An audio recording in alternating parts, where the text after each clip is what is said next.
사랑하는 예수은적교회 성도 여러분, 천지만물을 창조하신 하나님께서 우리를 사랑하시고 우리를 지금 이 자리에 부르셨습니다. 우리의 모든 삶은 하나님의 계획 가운데 있습니다. 하나님의 목적 가운데 있습니다. 우리가 스스로 판단하고 결정한다 할지라도 그 모든 삶의 여정에는 하나님의 계획과 섭리가 있습니다. 하나님의 사랑과 계획이 있기 때문에 우리의 삶은 필연적으로 승리할 수밖에 없는 삶임을 이 시간 먼저 선포하기를 원합니다. 지난주에 6월 22일 주일에 우리 담임 목사님께서 이사야서 29장 13절에서 20절 말씀으로 입술과 마음의 징계라는 메시지를 전해주셨습니다. 여러 가지 굉장히 마음을 깊이 감동시키고 또 찌르기도 하는 여러 메시지들이 있었는데, 저는 그 중에 한 가지 가장 제게 있어서 가장 중요한 것을 생각하자면, 나는 지금 어떠한 자세로 예배를 드리는가, 어떠한 태도로 지금 현재의 삶을, 지금 우리가 살아가는 현재의 삶을 살아가고 있는가 였습니다.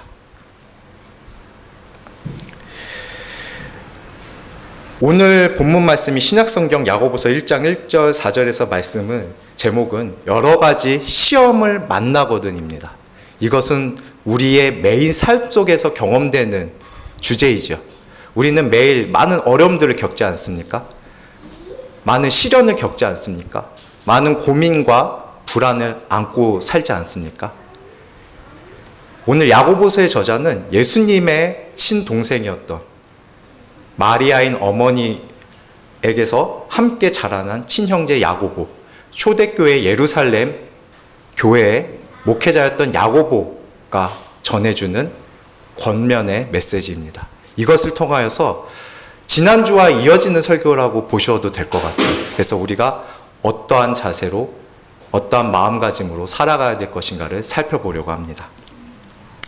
우리에게 투탕카멘의 황금 마스크로 유명한 이집트의 파라오 투탕카멘은 기원전 1341년에 태어나 지금으로부터 3300년 전의 사람입니다.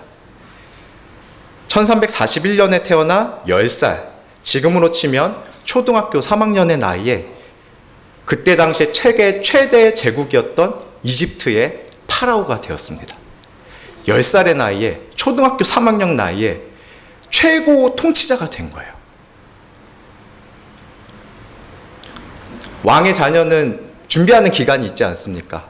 지금도 이제 저 북한에서는 그 김정일의 딸 김주애라고 하는 그 딸을 막 데리고 다니면서 후계자 수업을 한다고 하는데 이게 정확하지는 않지만 보통 왕의 자녀는 후계자 수업을 받습니다. 그런데 10살의 나이에 후계자 수업을 받았다고 한들 얼마나 준비가 되었겠습니까? 그런데 이 10살의 나이에 이집트 통치자가 되어서 8년간 이집트의 최고 통치자로 살아가다가 안타깝게도 18세에 사망했습니다. 그의 역사적 기록을 보면 왕으로서의 특별한 업적이 기록된 것은 없다고 합니다. 보통 왕이 무슨 업적을 세우면 뭐 어디 전쟁을 해서 승리를 하고 아니면은 뭐 무슨 교역을 해서 뭐 경제적으로 번영하게 했다든지 아니면 무슨 거대한 무슨 건축물을 세웠다든지 보통 이런 것들이 업적으로 기록되어 있잖아요. 그런데 이집트 투탕카멘은 특별한 기록이 없다고 합니다. 그런데 우리는 수천 년의 이집트 제국이, 그리고 지금도 이집트는 존재하지만 그 이집트 제국의 수많은 파라오들, 수천 년의 기간이니까 얼마나 많은 파라오들이 있었겠습니까? 그런데 그 중에 파라오 하면 생각하는 첫 번째 인물은 대부분 투탕카멘일 거예요. 투탕카멘은 특별한 업적은 없지만 그가 무덤에 묻힌 피라미드가 훼손되지 않고 도굴되지 않고 온전한 형태로 남아서 수많은 유물들, 수많은 보물들이 그 안에서 발견되었기 때문입니다. 그리고 이 투탕카멘의 무덤에서 발굴된 유물 중에 가장 유명한 것은 그의 황금 마스크입니다. 이 황금 마스크는 그의 얼굴을 본따서 만들어졌다고 얘기하는데요. 여기에는 순금만 10kg 이상이 사용되었으며 청금석, 터키석, 석영, 흑요석, 칼세도니 등 준보석들이 이 황금 마스크에 아주 디테일하게 새겨져 있어서 눈썹 하나, 눈의 모양, 마스카라 이런 것까지도 세밀하게 표현되어 있는데, 지금까지 역사적으로 옥션이라고 하죠. 미술품 그리고 고대 유물들의 경매가 이루어지는 것이 옥션, 경매 현장이라고 하는데, 여기서 최고가로 경매된 물건 미술품이 5천억 정도 한다고 합니다. 그런데 파라오의 황금 마스크가 이 옥션에 나온 적은 없었지만 여기에 만약에 출품이 된다면 아마 그에 준하는 가치를 지니고 있을 것이라고 얘기하고 있습니다. 앞서 말씀드린 대로 투탕카멘은 이집트의 파라오 중 젊은 나이에 요절한 뚜렷한 업적이 없는 왕이었지만, 이런 그에게도 정성을 들여서 장례를 치른 이유는 죽어서라도 고통과 시련이 없는 안전하고 평화로운 삶을 염원하는 인간의 갈망이 있기 때문입니다. 여기 있는 저와 여러분, 그리고 지금도 이 땅의 2025년 6월 이 삶의 현장에서 살아가는 모든 사람은 어떠한 아픔도 시련도 그리고 고통과 좌절이 없는 평안하고 안전한 삶을 원합니다.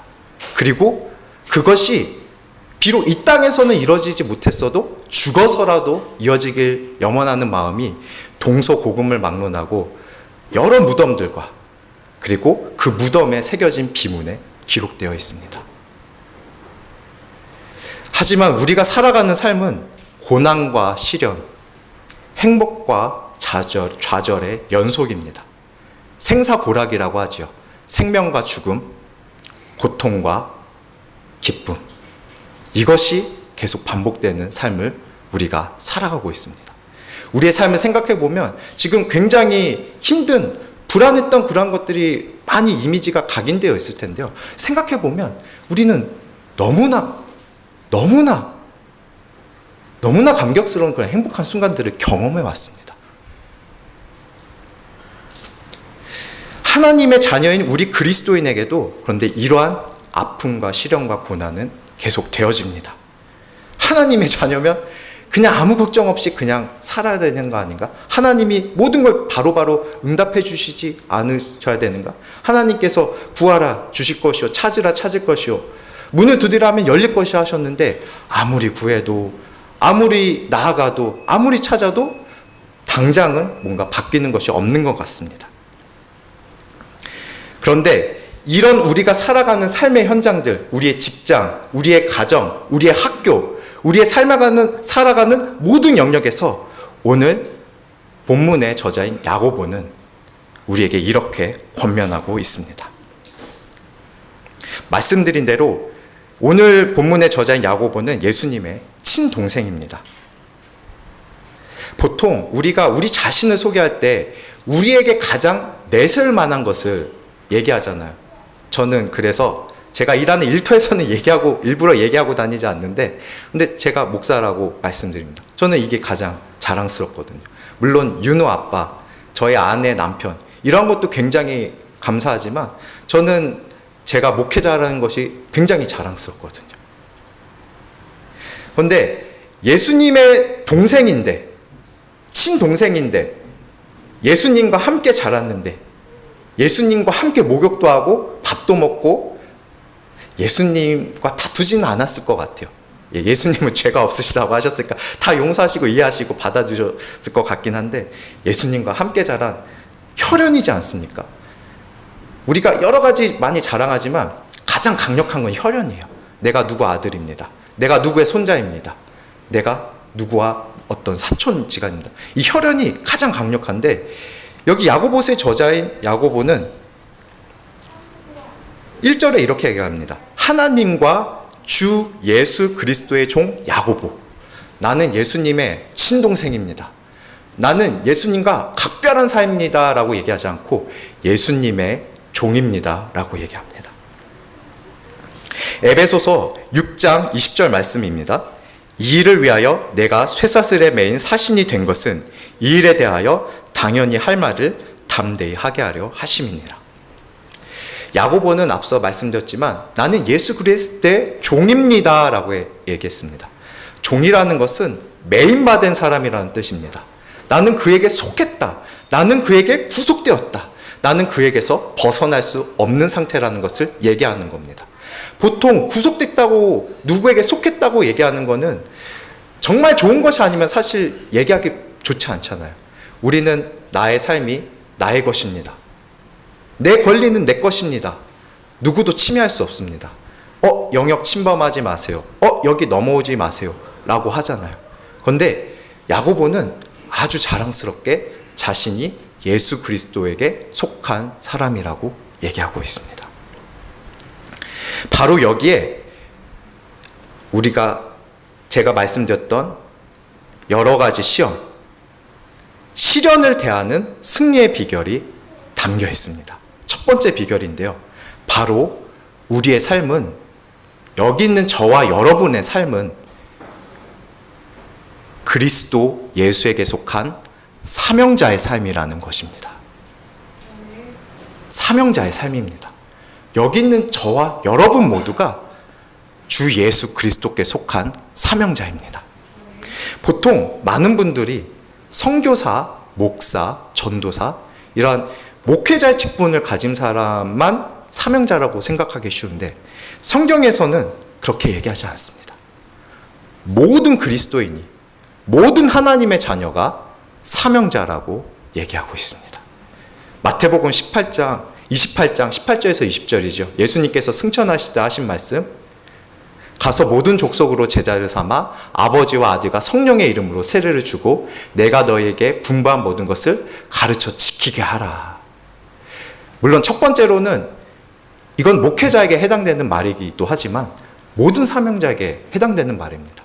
우리 교회 이름이 정말 좋지 않습니까? 저는 저희 교회 이름을 다른 분들한테 소개할 때 뭔가 자랑스러워요. 예수 흔적교회. 예수님의 흔적으로 살아가고자 하는 사람들의 모임입니다.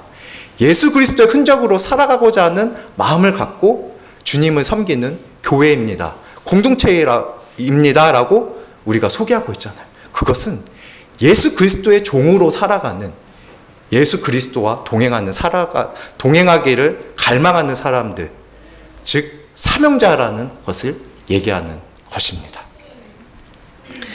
우리에게 여러 가지 시험과 믿음의 시련이 다가올 때 이것을 하나님의 뜻 가운데 볼 수 있는 믿음의 눈이 그렇기에 열려야 합니다.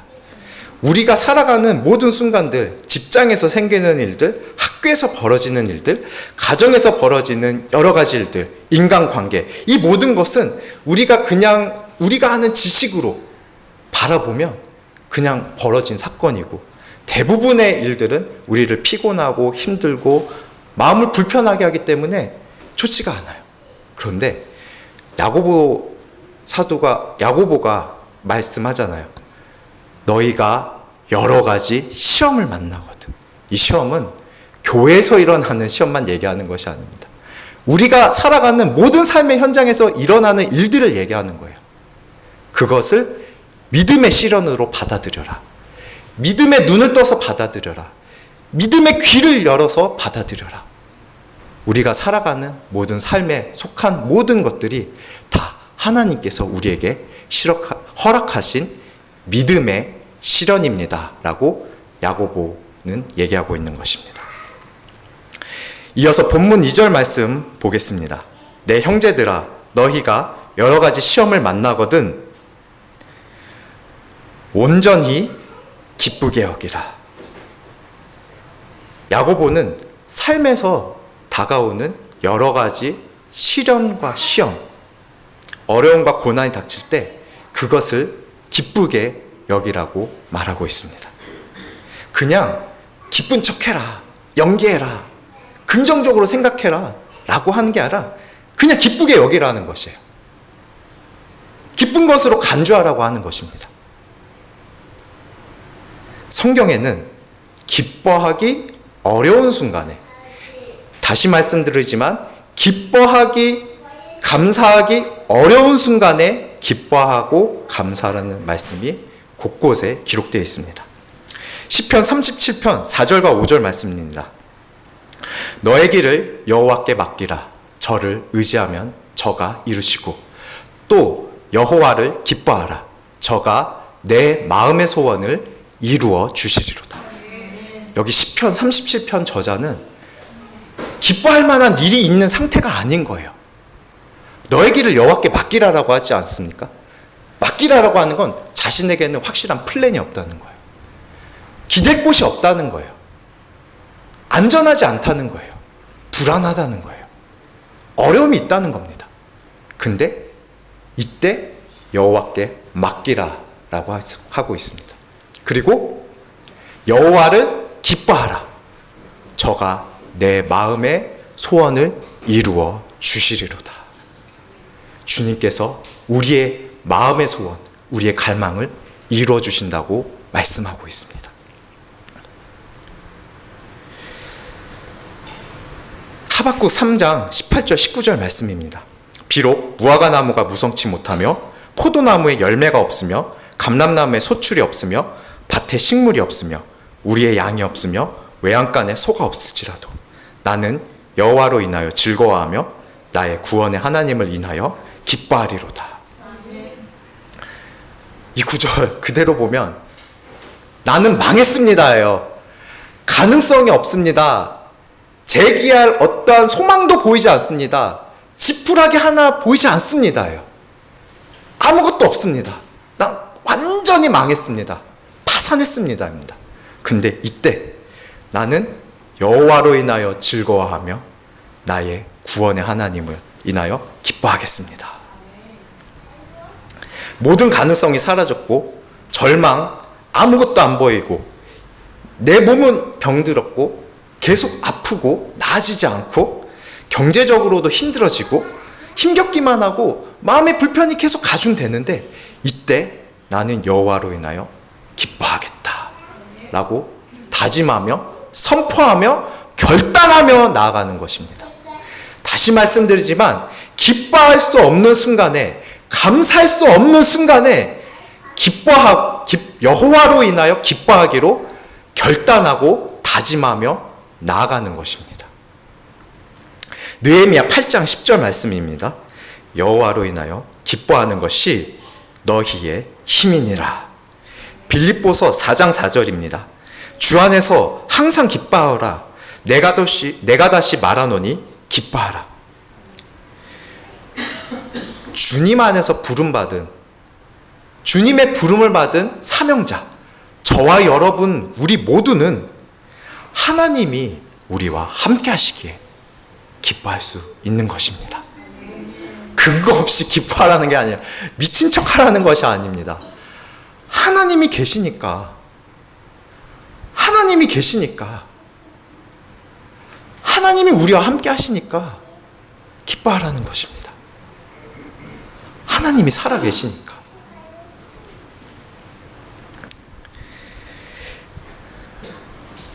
본문 말씀 3절과 4절 보겠습니다.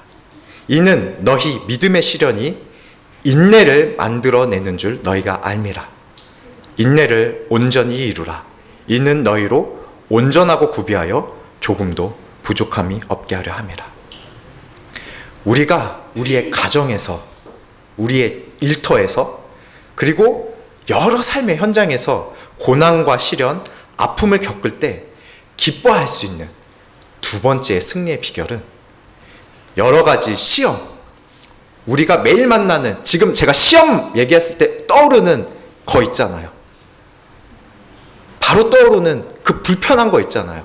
뭐 경제적인 거일 수도 있고 인간관계일 수도 있고 아니면 뭐 우리 학생들이면 기말고사일 수도 있고 뭐 수능일 수도 있고 딱 생각나는 그거 있잖아요. 염려되는 거, 그 시련을 만날 때 그것을 통하여서 우리에게 인내가 만들어지고 참고 견딘 그 인내를 통하여서 부족함이 없는 완전하고 성숙한 사람이 된다. 이것을 다른 표현으로는 신앙적으로, 성경적으로 보자면 예수 그리스도를 닮아가는 삶, 구원의 완성이라고도 볼 수 있습니다. 우리 담임 목사님도 많이 예시를 드셨었고, 뭐 저도 말씀을 전할 때 자주 들었던 예인데, 운동선수가 있습니다. 이 운동선수가 올림픽에 나가서 메달을 따는 게 목표예요. 그러면 이제 나는 올림픽 메달을 따기 위해 태능 선수촌까지만 들어가서 그 태능 선수촌에 들어가서 이제 내가 올림픽 기간까지 잘 시간만 보내면 나는 금메달을 딸 수 있다. 은메달이나 동메달을 딸 수 있다. 이렇게 생각하고 시간을 보내면 금메달을 딸 수 있습니까? 절대 되지 않죠. 절대 될 수가 없습니다. 그 메달을 따기 위해 자신이 하는 그 종목에 맞는 여러 가지 훈련을 병행하면서 많은 시간과 에너지를 쏟아붓고 때로는 숨이 턱 막힐 정도로 같은 동작을 지속적으로 반복하고 그것을 여러 가지를 통해서 또 많은 동작들 그런 것들을 만들어내고 그리고 시합도 하고 훈련도 계속 병행하면서 때로는 패배도 하고 그러면서 여러 시행착오를 겪으면서 승리할 수 있는 비결을 자신의 몸에 체득했을 때 금메달을 딸 수 있는 금메달을 획득할 수 있는 실력이 갖추어졌을 때 금메달은 시합에 나가서 딸 수 있는 그러한 모습이 될 수 있는 것입니다. 재능의 차이는 있지만 이러한 많은 시련과 고난을 통과하면서 얻어진 금메달의 실력이 금메달의 획득으로 이어지는 것입니다. 사도 바울은 자신을 경주하는 사람, 시합하는 사람으로 표현했습니다. 빌립보서 3장 12절에서 14절 말씀입니다. 내가 이미 얻었다 함도 아니요 온전히 이루었다 함도 아니라 오직 내가 그리스도 예수께 잡힌 바 된 그것을 잡으려고 달려가노라. 형제들아 나는 아직 내가 잡은 줄로 여기지 아니하고 오직 한 일, 즉 뒤에 있는 것은 잊어버리고 앞에 있는 것을 잡으려고 표대를 향하여 그리스도 예수 안에서 하나님이 위에서 부르신 부름의 상을 위하여 달려가노라. 앞서 말씀드렸지만 저와 여러분 여기 있는 우리 모두는 사명자입니다. 하나님께서 부르신 사람들입니다. 그렇다면 우리는 어떠한 것에 목적을 두고 살아가야 되겠습니까? 어떠한 자세로 살아가야 되겠습니까?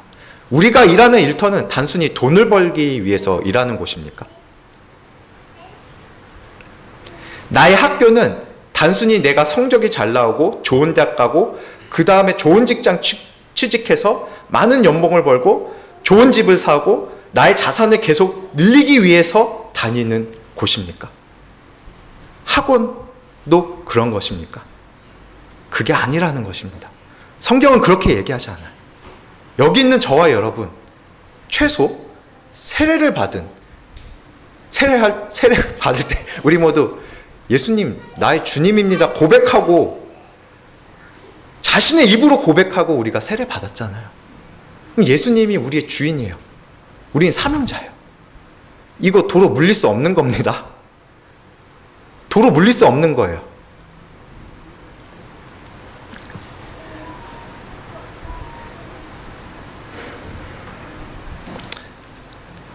사도 바울이 빌립보서 3장 14절에서 표대를 향하여 그리스도 예수 안에서 하나님이 위에서 부르신 부름의 상을 위하여 달려간다고 했습니다.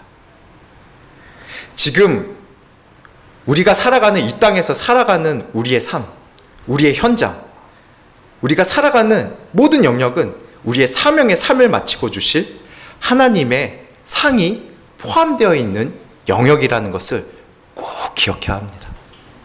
하나님의 상은 별도로 우리가 교회에서 신앙생활 잘하면 주어지는 것이고 전도 많이 하면 주어지는 것이고 헌금 잘하면 주일성수 잘하면 주어지는 것이 아니라 우리의 모든 삶을 잘 살아야 되는 거예요. 여기서 잘 산다는 표현은 하나님이 기뻐하시는 삶을 얘기하는 겁니다. 우리가 살아가는 직장과 가정과 모든 삶의 영역에서 예수 그리스도를 닮아가는 삶을 얘기하는 거예요. 이러한 우리의 삶의 모든 영역에서 마치 시합을 하는 운동선수가 전심전력을 다해서 실력을 키웠을 때 이 실력을 키우는 과정에서 겪는 시련과 아픔을 인내하며 실력의 근육을 키워나갈 때 점점 더 우리에게 분명히 다가오는 것입니다. 하나님의 구원은 우리가 하나님 안에 속한 삶을 살아갈수록 하나님이 기뻐하시는 삶을 살아가기를 선택할수록 결단하며 나아갈수록 우리에게 더 분명하게 드러납니다. 그래서 예수님께서 말씀하셨잖아요.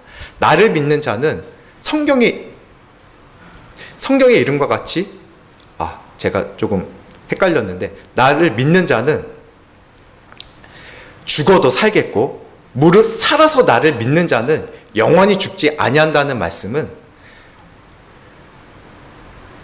살아계신 하나님을 지금 우리의 육신을 입고도, 이 육신은 반드시, 그런데 노화를 겪기 때문에 반드시 한 번은 사망을 경험하죠.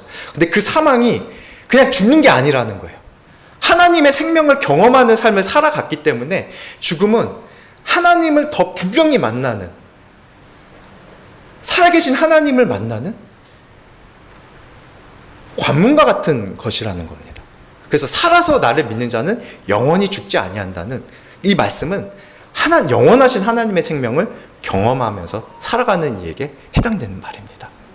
그래서 하나님을 기뻐하는 삶을 살기로 결단하며 나아가는 우리에게, 하나님이 원하시는 삶을 살아가기로 그 마음을 맞추고 내 생각도 맞추고 하나님께 나아가는 우리 모두에게 주어지는 구원의 증표라는 것입니다. 그러므로 사랑하는 예수은적교회 성도 여러분, 현재 우리가 겪는 여러 가지 시험과 시련, 고난과 외로움, 나아지지 않을 것 같은 처지에 좌절하지 맙시다. 좌절하지 맙시다. 하나님이 우상 아니잖아요. 태초에 하나님이 창조하셨다는 거 우리가 사도신경 고백하고 이 예배 시작했잖아요. 그 하나님, 이런 말 표현하는 것 자체가 정말 말이 안 되는데, 생명 그 자체이신 하나님, 우리와 영원히 함께 하시잖아요. 좌절하지 맙시다. 하나님이 계시는데 왜 우리가 두려워합니까? 왜 불안해합니까? 우리 지금 삶은 환난에 잠시 경한 것이라고 사도 바울이 표현하기도 했습니다. 우리는 슬픔의 골짜기에 계속 머물지 않아도 됩니다. 상황이 나아져서가 아니라, 형편이 펴져서가 아니라, 조금의 가능성이 보여서가 아니라, 외양간에 소도 없고 밭에 식물도 없고 우리의 양도 없고 아무것도 없어도 나는 여호와로 인하여, 여기 얘기했던 외양간의 소, 밭의 식물, 이런 것들은 상대적인 것이잖아요. 근데 하나님은 절대적이신 분이시잖아요. 이 하나님은 떠나시지 않는다고 약속하셨잖아요. 이 하나님께서 우리 사명자들이 하나님의 상을 받으실 수 있도록 계획하시고 우리를 구원하셨고 부르셨고, 우리의 삶을 살아가다 보면 여러 가지 고난과 어려움이 있는데 그때도 넘어지지 않도록 붙드시고 도와주시고 이 상을 받으실 수 있도록 우리를 끝까지 인도해 주셔서 하나님의 은혜의 상, 하나님의 사랑의 상, 하나님이 우리에게 주실 상을 주시는 것입니다. 이것은 우리의 고행과 노력으로 이루어지지 않는 거예요. 하나님께서 구원하신, 하나님께서 준비하신 완벽한 구원의 계획 가운데 있는 것입니다. 우리는 이 구원의 하나님의 계획에 적극적으로 우리의 온 마음을 다해서 참여하면 되는 것입니다. 나아가면 되는 것입니다. 기뻐하면 되는 것입니다.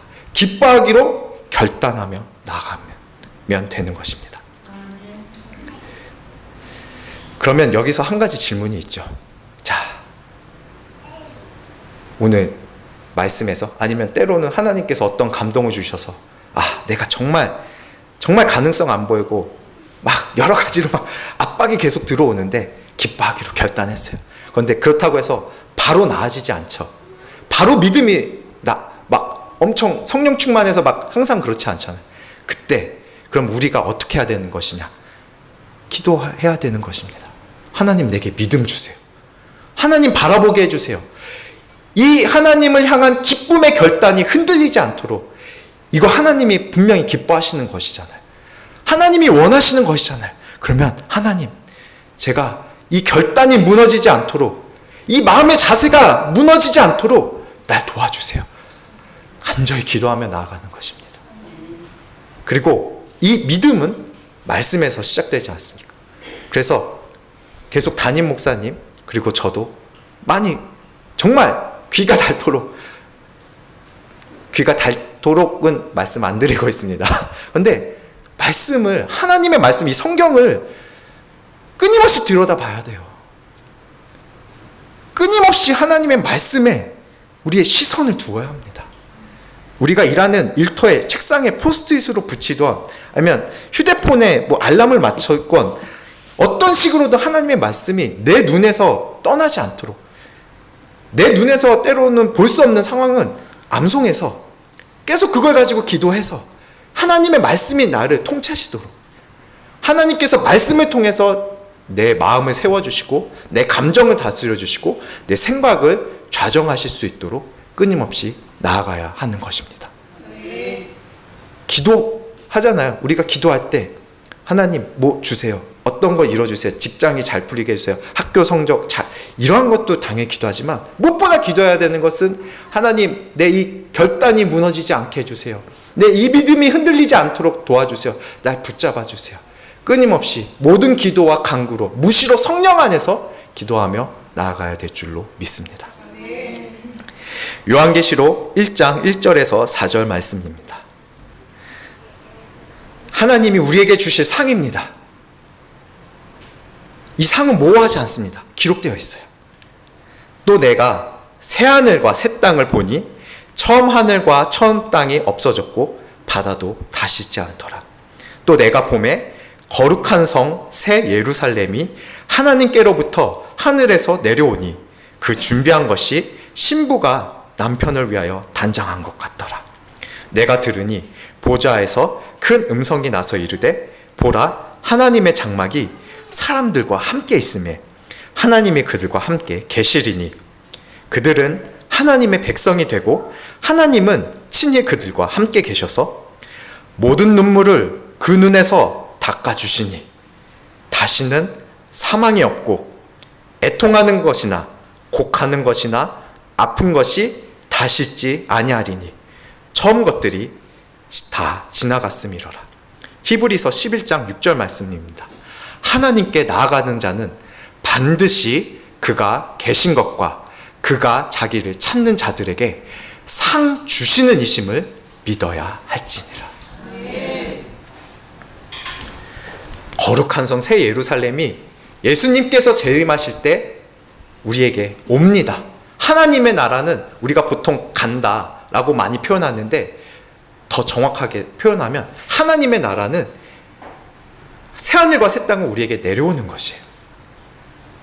그런데 이 거룩한 성 새 예루살렘이 신부가 남편을 위하여 단장한 것 같다고 했습니다. 우리 결혼하신 분도 있고 저도 결혼을 했고 그리고 결혼 앞둔 우리 청년도 있지만 결혼하는 날 정말 풀 메이크업을 하지 않습니까? 가장 좋은 것으로 준비하지 않습니까? 나중에 요한계시록 22장 말씀도 살펴볼 거지만 온갖 보석으로 뭐 황금으로 길이 깔리고 온갖 좋은 것으로 준비가 돼 있대요. 그 완벽하게 준비된 새 예루살렘이 하나님께로부터 우리에서 내려와서 그 하나님의 장막이 그 거룩한 성 새 예루살렘이 내려오니까 하나님의 집에서 하나님은 거하시고 그 하나님의 집에서 우리는 그래서 영원히 함께하는 거예요. 그런데 여기서 어떠한 슬픔도 고난도 애통함도 사망도 다시 있지 않다. 이는 하나님이 우리와 함께 하시기 때문이라고 기록되어 있습니다. 사랑하는 예수은재교회 성도 여러분, 저와 여러분은 하나님을 믿고 있습니까? 정말 하나님을 믿고 있습니까? 우리의 이 믿는다는 고백이 아직 사도 바울 같지 않을 거예요. 사도 바울만큼 되지 않을 것 같기도 해요. 근데 분명한 것은 우리가 하나님을 우리의 목적으로 삼고 하나님의 뜻과 계획이 내 삶에 영역에서, 내가 살아가는 모든 현장에서, 모든 인간관계 가운데서 이루어질 것을 믿고 그것을 믿기 때문에 기뻐하기로 결단하며 나아가는 우리 모두에게 이 믿음은 분명히 자라날 줄로 믿습니다. 우리의 아이들의 키가 자라듯 육신의 키는 분명히 성장의 한계가 있죠. 20대 육신의 성장은 멈춥니다. 하지만 믿음의 성장은 우리가 이 육신의 삶을 다하는 날까지 계속적으로 이루어질 수 있는 것입니다. 그러므로 우리의 삶의 목표를 분명히 합시다. 우리의 삶의 목표를 분명히 하고 그것을 위해서 부족한 점이 있다면 기도하며 나아갑시다. 하나님이 저는 요즘 기도하면서 느끼는 게 하나님께서 기도할 수 있는 길을 열어준 게 너무 감사하더라고요. 하나님이 그냥 믿음 줬으니 그 믿음 그대로 너가 알아서 살아라 하면 얼마나 힘들었겠어요. 안 되는 믿음 억지로 어떻게든 지켜가려고 막 매달렸을 거 아니에요. 우리 의지로 안 됩니다. 그래서 하나님께서 기도하라고 하시잖아요. 기도만 허락하신 게 아니라 내가 다 줄게, 내가 도와줄게, 내가 붙들어 줄게. 너희가 기도하기 전부터 나는 그것을 이미 예배하고 있어. 나는 너희에게 이미 주려고 마음의 준비가 다 되어 있어 라고 하시는 게 우리 하나님이세요. 우리 그 하나님께 나아갑시다. 우리의 믿음의 눈을 열어서 하나님을 바라보며 나아갑시다. 그러한 우리 예수 근접교회 저와 여러분 모든 성도 여러분에게 2026년 7월, 8월, 9월 우리의 2026년, 2030년, 40년 우리의 영원한 삶은 하나님의 상으로, 하나님이 주시는 승리로 보장되어 있음을 의심하지 말며 나가겠습니다. 우리 함께 기도하겠습니다.